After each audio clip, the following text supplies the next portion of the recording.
Добрый день, дорогие водолеи! Добро пожаловать на мой канал. И в этом видео я расскажу ваш гороскоп на сентябрь 2024 года.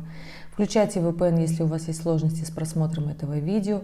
Будем разбираться, каким же будет сентябрь 2024, что он принесет интересного, положительно, как повлияет на вас коридор затмений и разворот и ретроградность некоторых планет. Итак, дорогие водолеи, скажу, что у нас, естественно, очень бодро всегда начинается осень. 1 сентября у нас уходит в ретроградное движение Уран, ваш управитель, поэтому эту историю очень сильно, очень мощно, очень бодро прочувствуют водолеи как раз-таки первой декады. Ребята, первая декада водолеев – это те, кто родился в январе. Вторая декада водолеев – это те, кто родился с 1 по 10 февраля. И третья декада водолеев, кто родился с 11 февраля и до знака зодиака Рыбы. Вот такая градация. И да, ретроградность Урана очень сильно заметят в этом сентябре именно водолеи первой декады, вот именно кто родился на стыке рядышком с Козерогами. Здесь история, конечно же, у вас будет много воодушевления, множество активности, вдохновение придет, я бы так сказала, потому что здесь еще и ретроградный Нептун делает классный секстиль вашему Солнцу в транзитных картах, поэтому здесь водолеи первой декады, я хочу сказать, что у вас этот сентябрь будет очень бодрым, плюс финансовым, поэтому не стесняйтесь запускать новые какие-то проекты, дела, активности, чтобы этот месяц для вас получился очень даже выигрышным, да, потому что я бы так сказала, как месяц начнешь, так его и проведешь, да, так и закончишь, потому что у нас буквально 2-3 сентября, все зависит от того, в каком полушарии вы живете. У нас следом идет новолуние.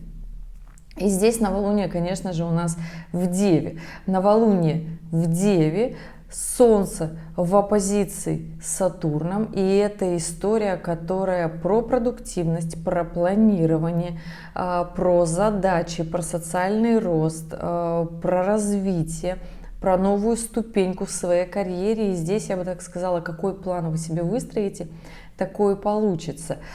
Плюсом у нас еще 2 сентября выходит Плутон из Водолея, и последний раз, я бы так сказала, на нашей с вами памяти будет в Козероге. Поэтому здесь немножечко вот эта энергия Плутона, которая очень сильно шарашит, подвинется, ее станет меньше. То есть это вот та самая эмоция, которая заставляет пробивать стены, строить бизнес, становиться очень активным, властным. То есть здесь вот этой энергии станет чуточку поменьше, на несколько месяцев она снова вернется, и уже Плутон навсегда останется в Водолее, ну, на 20 ближайших лет. Потом, естественно, уже будет там совершенно другая история, о которой, естественно, потом буду рассказывать. Поэтому здесь, дорогие водолеи первой декады, первая неделя сентября будет очень даже активной, бодрой. При этом необходимо структурировать, собрать план, создать себе задание, потому что у нас еще и до 5 сентября Марс будет в Близнецах. Это история, которая будет такая очень активная, очень легкая, очень быстрая. Там, здесь. И уже с 5 сентября Марс переходит в Рака, и это более эмоциональная история. Это та история, которая нас заставляет вдаваться в подробности, думать, чувствовать события, да. И здесь необходимо будет, я бы так сказала, приложить свой внутренний эмоциональный фон для того, чтобы этот месяц, я бы так сказала, не просто месяц, а это осень и зима, потому что Марс будет в Раке аж до декабря месяца, поэтому здесь, мои дорогие, нужно это просто учесть и понимать, что будет достаточно такая эмоциональная осень. Небольшой спойлер: осенние гороскопы выйдут чуточку позже, сразу после сентябрьских, но здесь история обязательно про то, что вот нужно в себе разобраться. То есть, если понять, какие эмоции вами управляют, то получится на этом эмоциональном фоне добиться большего, достичь большего. То есть выиграть вот эти моменты, я бы так сказала, у самой жизни, да, поэтому здесь Водолей первой декады активно, мощно, амбициозно, финансово начинаем сентябрь с планирования обязательно. Водолей второй декады, помним, что вам там очень классно подсвечивает Юпитер, который не дает, конечно, такой разбег энергии, но при этом Юпитер задает тон как раз-таки тем самым ощущением, когда воодушевление, когда чувствуется удача. Меня очень часто спрашивают про удачу и говорят, ну когда же, когда же, когда же. Здесь история абсолютно про делать, учиться, поездки, путешествия, тоже хорошо. Здесь история обязательно про то, что нужно как можно больше постараться сделать в этот период. И я бы так сказала, до коридора затмения, это Водолея второй декады, для того, чтобы получилось лучше, получилось классно. И я бы так сказала, что есть соблазн залениться, потому что всегда, когда у нас благоприятные аспекты, нам хочется лениться. Нам хочется лениться, особо ничего не делать. И вот я бы так сказала, это история, которая, когда очень много хорошего, мы не чувствуем, что нас обстоятельства заставляют развиваться. Да? Поэтому здесь, если же вы внедрите как можно больше, связано с вашей работой, популярностью, публицистикой, с коммуникацией, с обучением, то будет очень хорошо. Поэтому у Водолея второй декады здесь, конечно, сентябрь не будет такой мощный на активность, амбициозность, но при написанном, озвученном плане на будущее вы начнете медленно, но верно продвигаться к своему будущему, тому, которое вы хотите, для того, чтобы оно вас радовало, и у вас будет, я бы так сказала, удача с вами.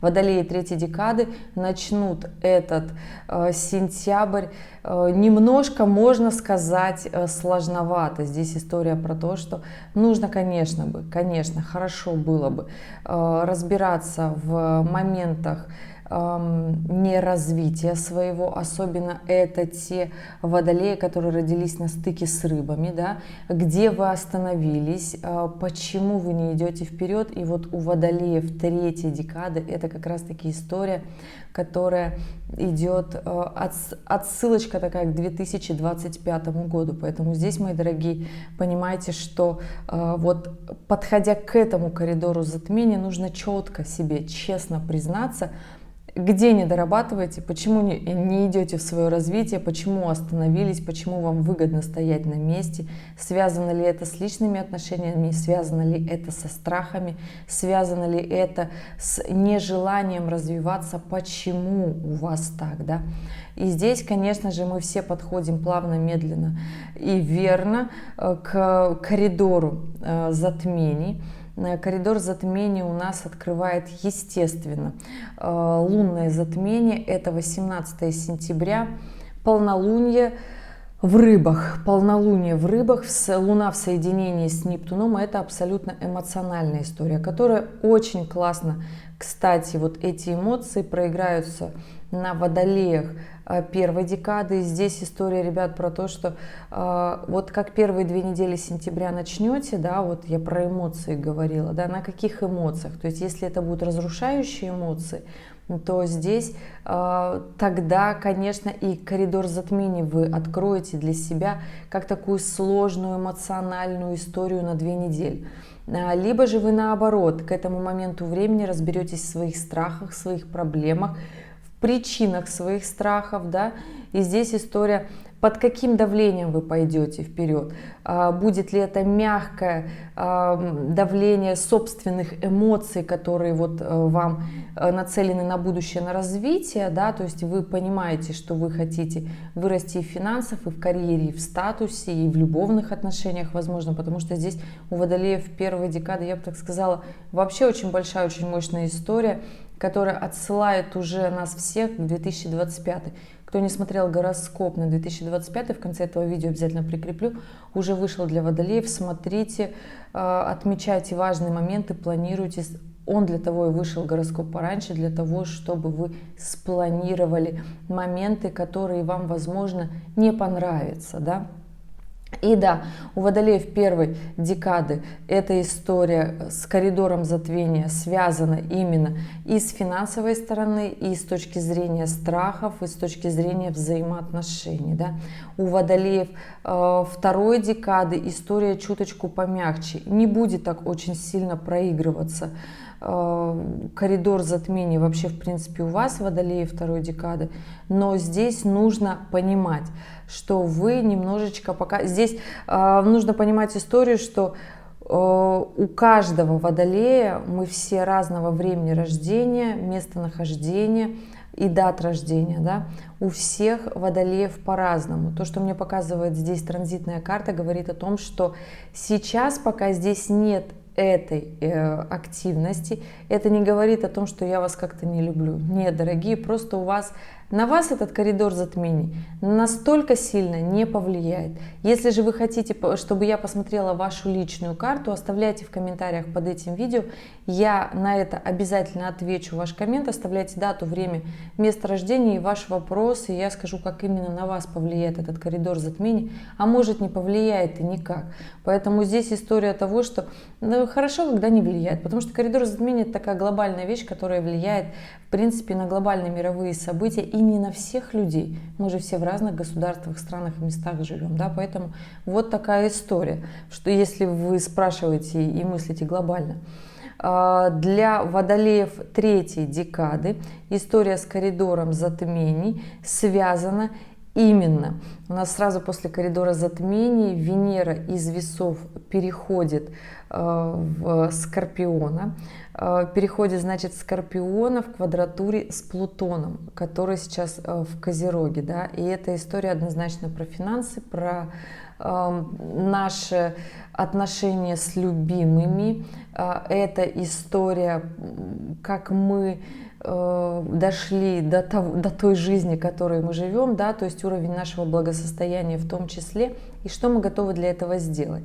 Поэтому здесь история для водолеев третьей декады немножечко, я бы так сказала, сложноватая, да, то есть если у вас начнут случаться в этот период жизни события, которые неоднозначны, они вам особо не нравятся, здесь же у нас еще и Уран ушел в ретроградное движение и делает в прямом смысле квадратуру к водолейскому солнцу в транзитных картах, и здесь, ребята, водолеи третьей декады, понимайте, что события, которые будут с вами случаться в этот коридор затмений, они сделаны не для того, чтобы как-то унизить, чтобы сделать вашу жизнь хуже. Нет, эти события на самом деле уже происходит для того, чтобы изменить ход и уклад вашей жизни.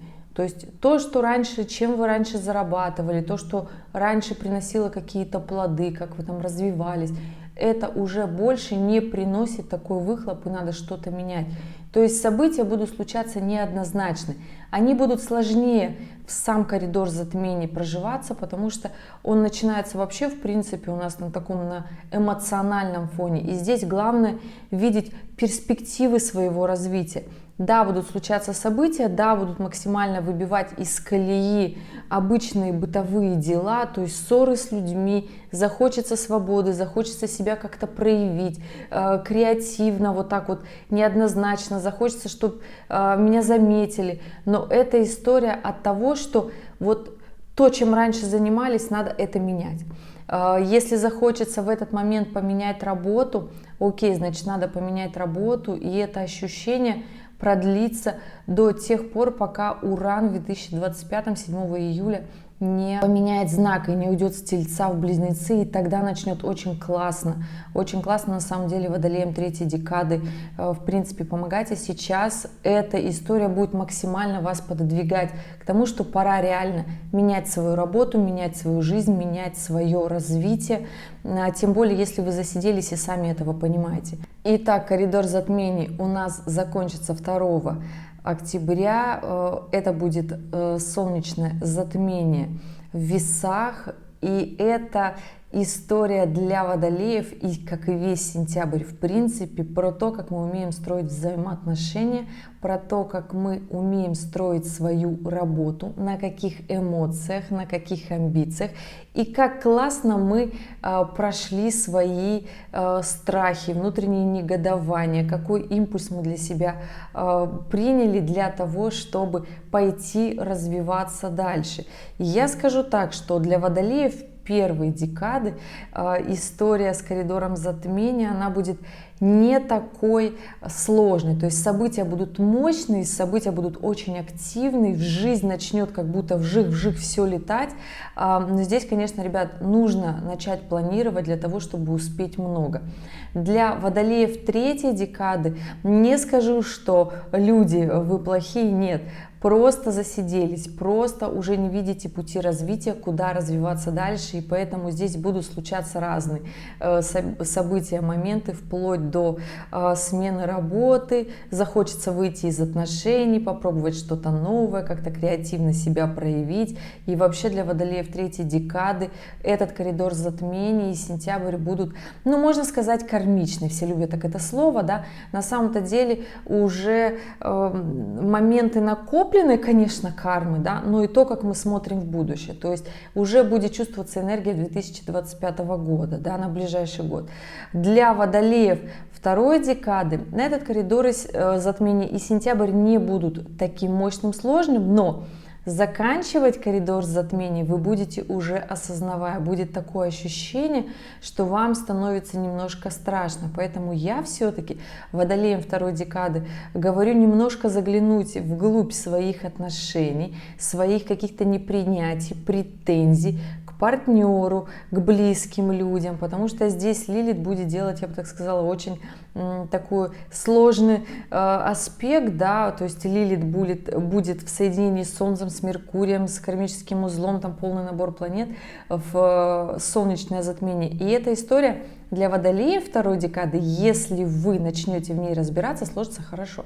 Потому что здесь трин на самом-то деле, очень много эмоций, но если вы будете в этом разбираться, все сложится достаточно очень хорошо и продуктивно, быстро, несложно. Плюсом еще там Юпитер делает очень классный трин, вы успеете очень много запустить таких классных позитивных событий. Ну и потом у нас, конечно же, уже дальше в октябре Юпитер пойдет в ретроградное движение, вернется, и водолеем второй декады будет работа над ошибками всех тех историй в работе, в карьере, в статусе, в социальной реализации, все то, что не успели сделать. Но я, конечно, про то, чтобы именно водолеи второй декады начали вот эту вот сложную работу над собой, именно эмоциональную работу еще в сентябре. Почему? Да потому что, сделав это раньше, потом уже и в октябре, и в ноябре вы будете получать плоды своих вложенных трудов. Поэтому, да, небольшой такой спойлер на осенний гороскоп «Осень силы». Вот такой будет ваш сентябрь, дорогие мои любимые водолеи. И я желаю вам продуктивного месяца. Главное, не пасовать перед тем количеством энергии, которое будет, потому что энергии для вас выделено очень много. И главное, ей уметь грамотно распорядиться. Если же энергией не распоряжаться, она, как правило, уходит в ссоры с близкими, неудовлетворенной жизнью, личной, так и рабочей, так и неудовлетворенным уровнем финансов. Поэтому здесь, еще раз говорю, сентябрь будет месяцем эмоциональным, но нужно понять, какая эмоция движет вами для того, чтобы правильно построить свое развитие. Поэтому, дорогие мои водолеи, спасибо, что были здесь, что досмотрели это видео до конца. Если у вас остались вопросы, задавайте в комментариях под этим видео. Я обязательно на них отвечу. И увидимся с вами в следующем ролике. Пока-пока.